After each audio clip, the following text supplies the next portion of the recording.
బాల్యాన్ని కబళిస్తూ చిన్నారుల జీవితాన్ని కకావికలం చేసే పోలియోను దాదాపు జయించాం. కానీ పోలియోలాగే నిండు జీవితాన్ని నిట్ట నిలువున నిర్వీర్యం చేసే సెరిబ్రల్ పాల్సీ విషయంలో ఇప్పటికీ మనది వెనకడుగే. గణాంకాల ప్రకారం ప్రతి 1000 మంది పిల్లల్లో కనీసం 2 లేదా 3 పిల్లల్ని ఈ సెరిబ్రల్ పాల్సీ కబళిస్తోంది. చేతికి అందిరావలసిన పసిబిడ్డల్ని వికలాంగులుగా మార్చేసి వారి భవిష్యత్తును అంధకారంగా మార్చేస్తోంది. కాళ్ళు చేతులు సహకరించకుండా చేసి వయసుకు తగ్గట్టుగా ఎదుగుదల క్రమాన్ని అడ్డుకునే సెరిబ్రల్ పాల్సీ గురించి ఇప్పుడు తెలుసుకుందాం.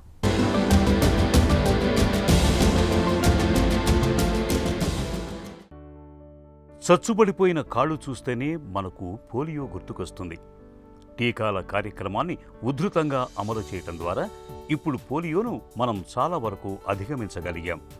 కానీ దాదాపు ఇదే తీరులో పిల్లలను వైకల్యం పాలు చేసే సెరిబ్రల్ పాల్సీ మాత్రం ఇప్పటికీ మనకు పెద్ద సవాల్గానే నిలుస్తోంది. పోలియో అనేది వైరస్ ద్వారా వ్యాపించే వ్యాధి. కానీ సెరిబ్రల్ పాల్సీ అంటువ్యాధి కాదు. ఇదేమీ వైరస్, బ్యాక్టీరియా వంటి సూక్ష్మక్రిముల కారణంగా వచ్చేది కాదు. ప్రధానంగా తల్లి గర్భంలో ఉన్నప్పుడు, కాన్పు సమయంలోనూ, పుట్టిన తర్వాత బిడ్డ మెదడులోని కీలక కేంద్రాలు, అందులోనూ కండరాల కదలికలను నియంత్రించే మెదడు భాగాలు దెబ్బతినటం వల్ల సెరిబ్రల్ పాల్సీ వచ్చి పడుతుంది. దీని ఫలితంగా కాళ్ళు వంకర్లు తిరిగిపోతాయి. చేతులు వేళ్లు స్వాధీనంలో లేక కదలికలు కష్టమైపోతాయి. సెరిబ్రల్ పాల్సీ మూలంగా ఎంతోమంది పిల్లలు అంగవైకల్యానికి గురవుతున్నారు. సెరిబ్రల్ పాల్సీ అంటే చిన్న వయసులో, అంటే 1-2 సంవత్సరాల లోపల బ్రెయిన్కి ఏ కారణం వల్లైనా డ్యామేజ్ అనేది జరిగితే ఆ డ్యామేజ్ వల్ల ఎఫెక్ట్ లైఫ్ లాంగ్ ఉండే టైప్ డ్యామేజ్ అవుతే కనుక ఆ డ్యామేజ్ని మనం సెరిబ్రల్ పాల్సీ అని అంటాం. అంటే సెరిబ్రల్ అంటే బ్రెయిన్, పాల్సీ అంటే ఆ బ్రెయిన్కి డ్యామేజ్ అయినందువల్ల మన బాడీలో ఒక పెరాలసిస్ టైపు ఫంక్షనింగ్ అవ్వకుండా మన పనితీరును ఆపేసే ప్రాబ్లాన్ని మనం సెరిబ్రల్ పాల్సీ అని అంటాం అనమాట. సెరిబ్రల్ పాల్సీ అంటే మన బ్రెయిన్లో ఒక డ్యామేజ్ అవుతుంది. అది పుట్టినప్పుడు అవ్వచ్చు, పుట్టిన తర్వాత 1 సంవత్సరంలోపు ఎప్పుడన్నా అవ్వచ్చు.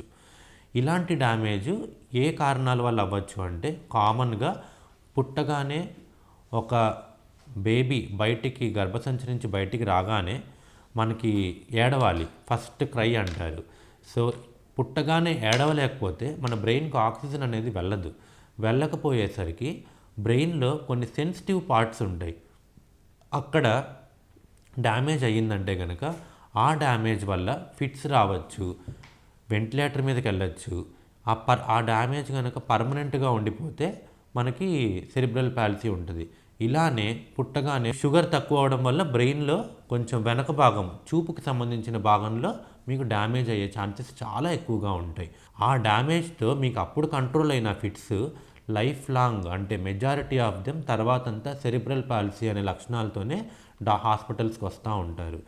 ఇదే కాకుండా పుట్టినప్పుడే ఎనీ ఇన్ఫెక్షన్ వల్ల బ్రెయిన్లో పర్మనెంట్ డ్యామేజ్ అయినా కానీ మనకి సెరిబ్రల్ పాల్సీ అనే లక్షణాలు వస్తాయి. సెరిబ్రల్ పాల్సీని మనం పూర్తిగా నయం చేయలేం, కానీ చిన్నతనం నుంచి చిన్న చిన్న సంరక్షణ చర్యలు ఆరంభిస్తే ఈ పిల్లలు పూర్తి అంగవైకల్యంలోకి జారిపోకుండా చూడొచ్చు. పూర్తిగా మంచానికి అతుక్కున్న బిడ్డను కొంత లేచి కూర్చునేలా చూడటం, నడవలేకపోతున్న బిడ్డను క్యాలిపర్స్ వంటి వాటి సహాయంతోనైనా కుంటుకుంటూ అయినా నడిచేలా చూడటం, ఇలా ప్రతి దశలోనూ పరిస్థితి మెరుగయ్యేలా చూడటం సాధ్యమే. మొత్తం మీద ఫిజియోథెరపీ చేయించటం, కండరాలు బిగుతుగా మారి ఇబ్బంది పెడుతుంటే సర్జరీతో సరిచేయటం, క్యాలిపర్సుతో నడిచేలా తర్ఫీదునివ్వటం, ఇవి చికిత్సలో కీలకాంశాలు.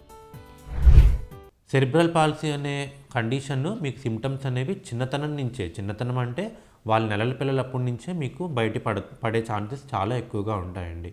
ఫర్ ఎగ్జాంపుల్, ఇప్పుడు పుట్టగానే ఏడవలేదు, సో ఆక్సిజన్ అందక పుట్టినప్పుడే ఫిట్స్ వచ్చి బాక్స్లో పెట్టడం అనేది జరిగే ఛాన్సెస్ ఎక్కువగా ఉంటాయి. అలానే దాంట్లో కొందరు వెంటిలేటర్ ఎక్కే ఛాన్సెస్ కూడా ఎక్కువగా ఉంటాయి.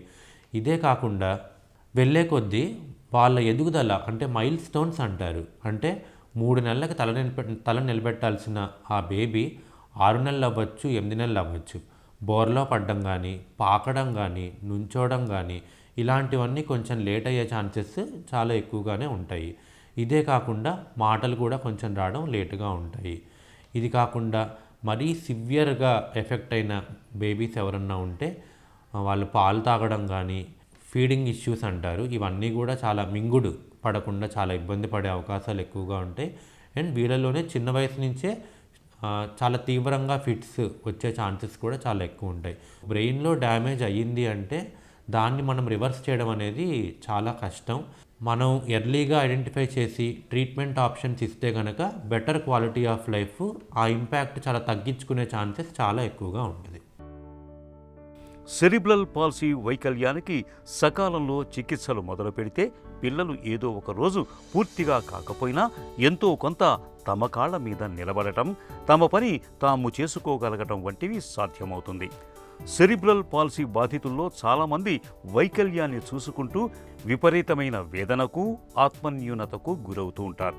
తీవ్రమైన డిప్రెషన్లోకి వెళుతూ ఉంటారు. నిజానికి వైకల్యం అనేది శరీరానికే కానీ మనసుకు కాదని గుర్తుంచుకోవాలి. వైకల్యం ఉందని బాధపడకుండా జీవితంలో ముందుకు సాగటం ముఖ్యం. ఇటీవల గుజరాత్కు చెందిన స్మిత్ మోడీ అనే వ్యక్తి సెరిబ్రల్ పాల్సీతో బాధపడుతున్నప్పటికీ పట్టుదలగా ఎంబీబీఎస్ చదివి పరీక్షల్లో విజయం సాధించారు. ఆపై తాను కోరుకున్న డెర్మటాలజీ విభాగంలో సేవలు అందిస్తున్నారు. సెరిబ్రల్ పాల్సీతో తలెత్తిన వైకల్యం శరీరానికి మాత్రమే పరిమితమని, జీవితానికి కాదని ఘనంగా చాటి చెప్పాడు. ఫిజియోథెరపీ మనం ఎంత ఎర్లీగా రికగ్నైజ్ చేసుకొని ఎంత ఎర్లీగా స్టార్ట్ చేస్తే వాళ్ళ కండరాలు అంత టైట్ అయిపోకుండా చాలా బెటర్గా ఉంటే వాళ్ళు నుంచోవడం కానీ, కూర్చోవడం కానీ, పాకడం కానీ ఇట్లాంటి పనులన్నీ చాలా బెటర్గా కంపారిటివ్లీ కొంచెం తొందరగా చేయగలరు. బట్ వేరియస్ రీజన్స్ వల్ల ఆ కండరాలు బాగా టైట్ అయిపోయాయి అనుకోండి, దీనికి వేరియస్ మెడికేషన్స్ ఉంటాయి, సిరప్స్ ఫామ్స్లో, ట్యాబ్లెట్ ఫామ్స్లో ఉంటాయి, లేదా నెక్స్ట్ లెవెల్ బొటాక్స్ ఇంజెక్షన్స్ అని ఉంటాయండి, అలాంటివి కూడా ఇవ్వచ్చు. బెటర్ అవుతుంది. మజిల్ కొంచెం లూజ్ అయ్యి బాగా కదిలే ఛాన్సెస్ ఎక్కువగా ఉంటాయి. ఇంకా లాస్ట్ స్టేజ్ బాగా టైట్ అయిపోయాయంటే ఆర్థోపెడిక్ సర్జన్స్ సర్జరీస్ అనేవి చేస్తారు, టెండాన్ రిలీజ్ అనేవి. ఇలాంటి వాటితో బెటర్ అయ్యే ఛాన్సెస్ ఉంటాయండి. Prevention is better than cure. పుట్టగానే ఆక్సిజన్ అందక ఏడవకపోవడం, షుగర్ తగ్గడం, జెనెటిక్ ప్రాబ్లమ్స్ ఏమన్నా అయి ఉండొచ్చు. సో వీటిని ప్రివెంట్ చేసుకోవాలి అంటే రెగ్యులర్గా బేబీ గర్భసంచిలో మదర్ వూంబ్లో ఉన్నప్పుడే సరిగ్గా న్యూట్రిషన్ తీసుకోవాలి. మదరు రెగ్యులర్గా చెకప్స్ చేసుకోవాలి.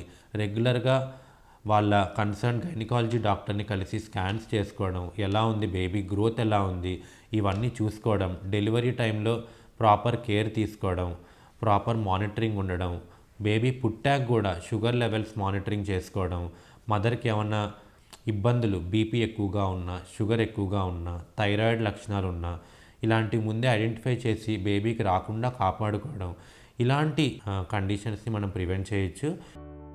సెరిబ్రల్ పాల్సీకి చికిత్స చేయిస్తే వికలాంగుల పింఛను వంటి సదుపాయాలు ఇవ్వరేమోనన్న భయంతో కొందరు తల్లిదండ్రులు ఫిజియోథెరపీ, సర్జరీల వంటి వాటికి ముందుకు రావటం లేదు. ఇది చాలా దుర్భరమైన పరిస్థితి. ప్రభుత్వం పింఛను ఇచ్చి ఆర్థికంగా ఆదుకోవటం అవసరమే. అయితే అక్కడితోనే చేతులు దులిపేసుకోకుండా చికిత్సల మీద కూడా దృష్టి పెట్టాలి. ఎంతైనా తల్లిదండ్రులు ఒక వయసు దాటిన తర్వాత సేవలు చేయలేరు.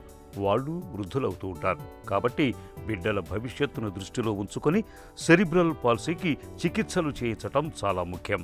ఇక స్మిత్ మోడీ లాంటి వ్యక్తుల్ని ఆదర్శంగా తీసుకుంటే సెరిబ్రల్ పాల్సీ వైకల్యం ఉన్నప్పటికీ జీవితంలో ఉన్నత శిఖరాలను అధిరోహించటం అసాధ్యమేమీ కాదు.